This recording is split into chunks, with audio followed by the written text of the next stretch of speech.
Psychology at the University of Padova. And today I will present you some studies that we conducted on the efficacy of cognitive stimulation therapy and the role of individual characteristics in influencing its efficacy. So I think that all you know that to date there are around 55 million people living with dementia worldwide, and this number is expected to rise 78 million in about 10 years and reach over 1 million in 2050. Dementia represents a public health issue due to its impacts on cognitive, physical, psychological effects on people with dementia, but also on their families and society as a large. So while researchers are trying to develop disease-modifying pharmacological therapies to cure dementia and understand the underlying mechanisms of this disease, interest in psychosocial intervention, so non-pharmacological approaches to dementia, has increased in recent years. Psychosocial interventions represents a valuable alternative to medication for preserving cognitive functioning, managing mood and behavioral symptoms, and improving the quality of life of people with dementia and their families. And among the available program, those based on cognitive stimulation has proved to be the most effective. These programs usually engage individuals with dementia in a series of activities and discussion in groups to improve their cognitive and socio-relational functioning and their well-being. Among the available cognitive stimulation protocol, the cognitive stimulation therapy, which was developed by Amy Spector in the UK, is now an evidence-based protocol recommended for the treatment of people with mild to moderate dementia by the National Institute for Health and Care Excellence, and it is used in at least 29 countries around the world. This protocol draws on the principal and most effective features of other psychosocial interventions, such as reality orientation, reminiscence therapy, multisensory stimulation, implicit learning principles, but it newly adopts a person-centered care approach as its main frame of reference. So the activities are proposed to people with dementia in a respectful, sensitive, and personhood approach that place the individual, his life experiences, and strength at the center of the intervention. So cognitive stimulation try to create a context, an environment there is in which comfort, attachment, inclusion, occupation, and identity are promoted. In particular, this program involves 14 group sessions scheduled twice a week for 7 weeks. Each session has a similar structure, so there is an introduction with a welcome and reality orientation activities. Then there are the main cognitive stimulating activities with different themes throughout the sessions, and whose complexity is adapted to the baseline general cognitive functioning of participants. And then a conclusion with goodbye and a reminder for the next session. So with our research group, we adapted the original protocol to the Italian context. So searching for materials like images, pictures, sounds that more likely relate to our cultural context, and conducted a pilot study with a sample of people with dementia to ensure the feasibility of this new protocol. And then we conducted a multicentric controlled clinical trial to assess not only the short-term but also the long-term benefits of this new program. in Italy, in cognitive, mood and behavioral and everyday functioning and quality of life outcomes that you can see in the slide. As for the cognition domain, we focus not only on general cognitive functioning, but also on a specific cognitive domain like language abilities, which is really important in everyday life. So in all, we enrolled 225 people with mild to moderate dementia from 16 Italian centers, and participants were randomly assigned either to a treated group, so involved in the CST program, or to an active control group. And here you can see their demographics and eligibility criteria. So each participant was involved in 2-3 weeks of this trial, and they completed 2 individual assessments, each for the pretest, post-test, and the follow-up purposes, to complete the battery of tasks and questionnaires that we saw before. And then the treated group was involved in the 14 sessions of the CST, whereas the active control group was involved in the classical usual activities that each center proposed to them. Going through the results of this clinical trial, here you can see the net effect sizes for short-term and long-term gains for each outcome measure, which express the benefits for the treated group vis-a-vis those gained for the control group. And as you can see, our results confirmed the efficacy of this intervention in supporting the cognitive functioning and also counteracting the depressive symptoms and frequency and severity of neuropsychiatric disorders, which is characteristics of dementia, with the clear short-term gains, so immediately after the completion of the intervention, which are also somewhat maintained in the long term, so 3 months after the completion of the program. So these results are really promising. However, they highlight the need to follow up the program in order to achieve endurable benefits, and allow us to ask ourselves whether and to what extent also individual characteristics could in some way affect the efficacy of the intervention. In fact, examining individual differences in the context of CST treatment could be essential to understand whether to what extent people with dementia with the different individual profiles could benefit more or less from the treatment, and which outcomes could be the most affected by the intervention in order to maximize the efficacy of this protocol in clinical practice.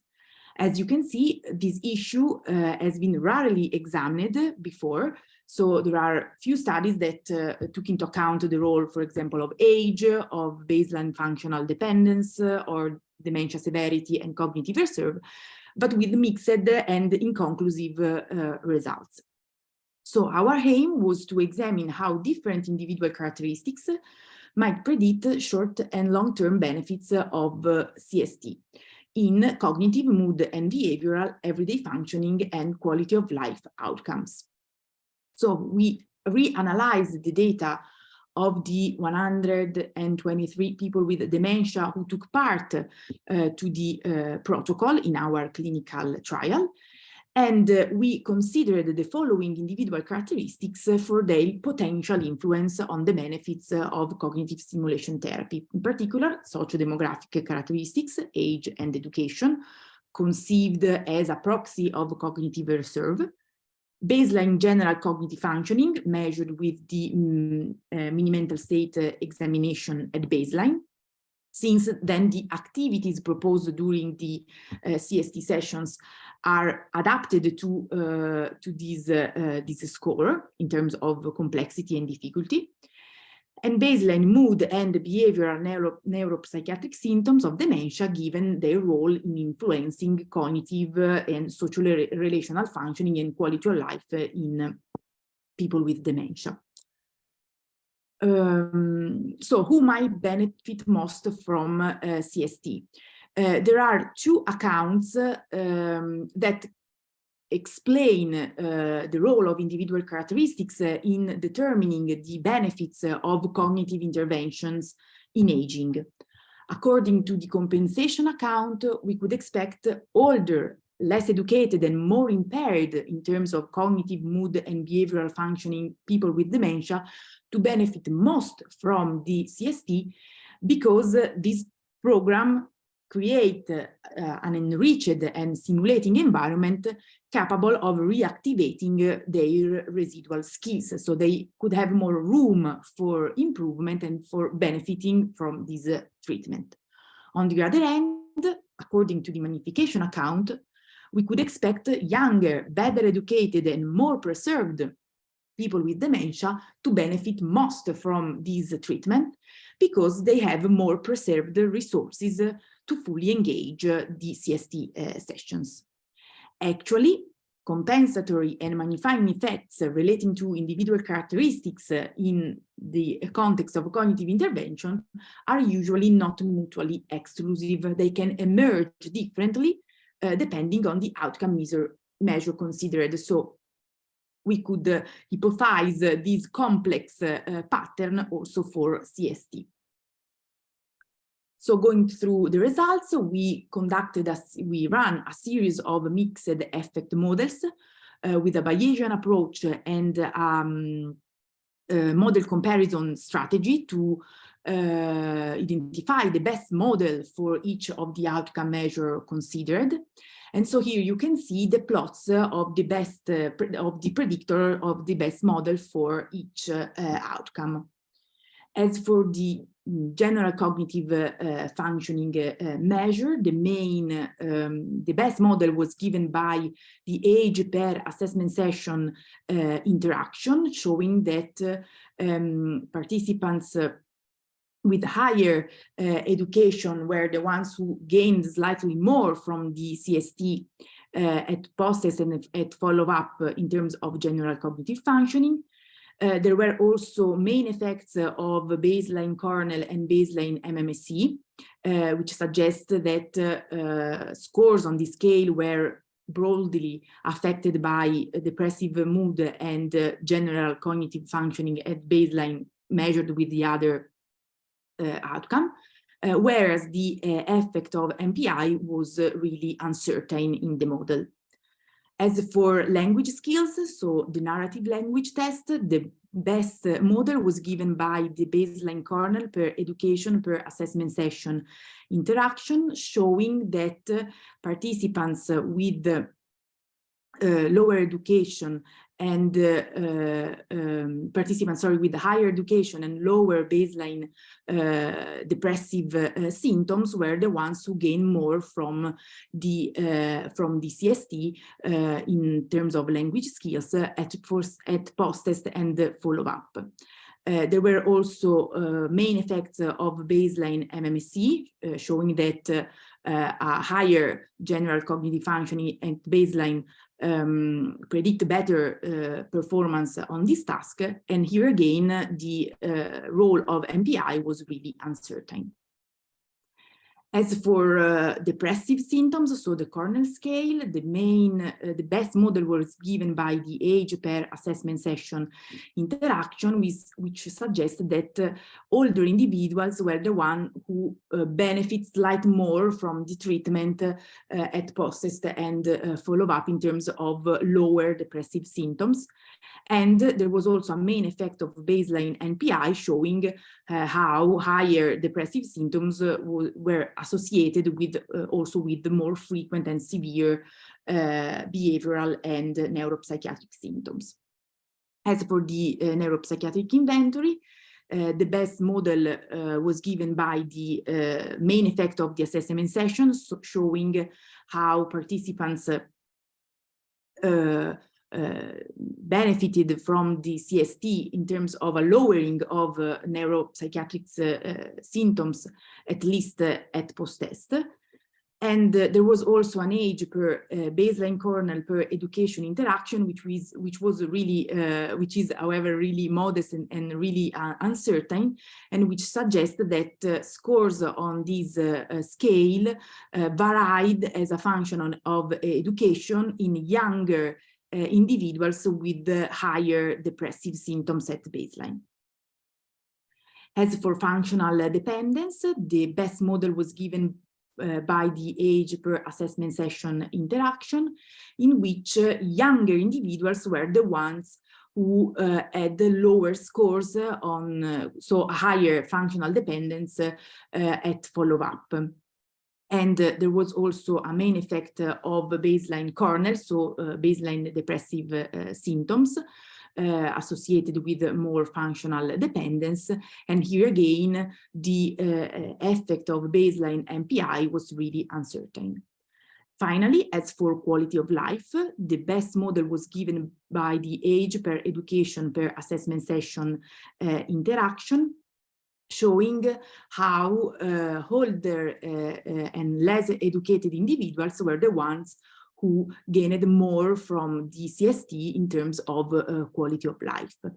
There was also a main effect of baseline MMSE, so higher baseline general cognitive functioning was associated broadly with higher quality of life scores, and lower and higher frequency and severity of neuropsychiatric and behavioral disturbances at baseline was associated with the lower quality of life scores. So to summarize the results, as you can see, our predictors have different effects on our outcomes. So the compensatory and magnifying effects of these individual characteristics are not mutually exclusive and depends on the outcome considered. In particular, age-ed education seemed to play a different role in predicting our outcomes. There are also a series of main effects suggesting that maybe these outcomes are not so, does not allow us to really understand the role of individual characteristics in influencing CST benefits. And finally, in particular for the functional dependence and quality of life outcomes, the random effects entered in the model, so subject and center random effects, explained a larger part of the variance than our predictors, suggesting that there are, of course, other individual differences and individual characteristics that could explain the benefits for our participants, especially in these two outcomes. So to conclude, CST represents a promising option for the treatment of people with dementia in clinical practice. As shown also by our results, it proved to sustain cognitive functioning and counteract the progression of behavioral psychological symptoms also at long terms, so 3 months after the treatment completion. Our results, however, highlight the importance of considering and further exploring the role of individual characteristics in accounting for any benefits of psychosocial interventions like CST to maximize their efficacy in clinical practice. Going behind the CST efficacy per se, in fact, could allow to understand why people with dementia with different socio-demographic and neuropsychological profiles could benefit most or more or less from the treatment, and in which key outcomes also for ensuring their autonomy as possible and their quality of life.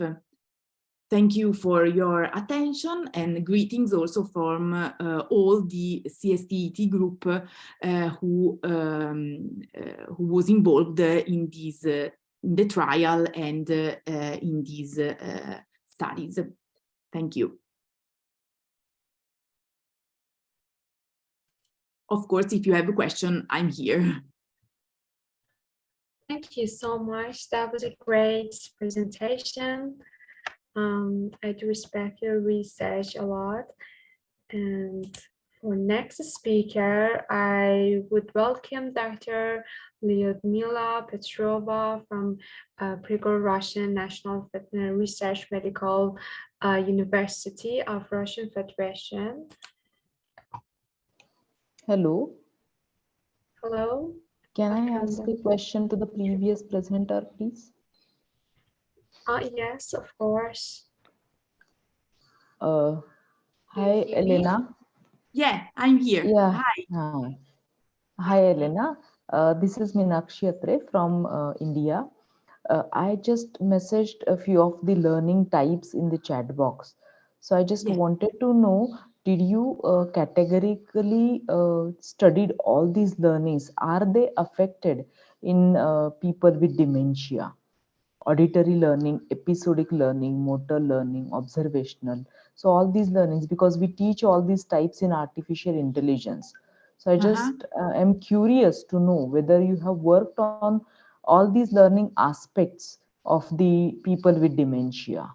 No, so this is really important. Another aspect that is not so studied in the context of cognitive stimulation therapy is that its efficacy is usually assessed in terms of general cognitive functioning, but is really unstudied in terms of specific cognitive domains or cognitive or specific mechanisms related to memory and so on.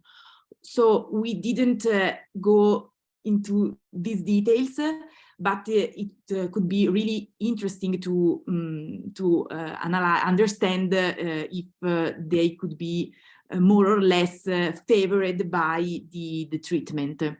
The treatment is based on broadly stimulating cognitive abilities, but it could be really interesting to go more in details.